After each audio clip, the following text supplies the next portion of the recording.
একটু সুন্দর ব্যবস্থা করেন। সরি ভাই, ও কোরআনের হাফেজ, মনে হয় 21 না 22 বছরের, 2 চোখ চিরতরে হারাই গেছে, আলো ফিরবে না।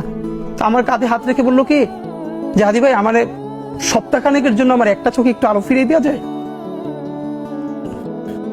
আমি বললাম ভাই 1 সপ্তাহের জন্য কেন? বললো ভাই অন্তত আমার মারে আমার খুব একবার দেখতে মন চায়। আমার মা আমার অনেক নিষেধ করছিল অন্তরণে যাইতে, আমি ফিরে আসার সময় মারে দেখি নাই, আমার একটাবার মন চায় আমার মারে দেখি। তো যারা হাজার হাজার কোটি টাকা পাচার করে বিদেশ চলে গেছে,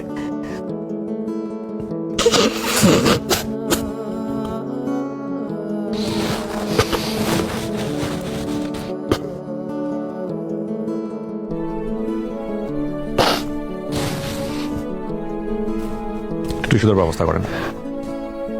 সরি ভাই। Please take your time.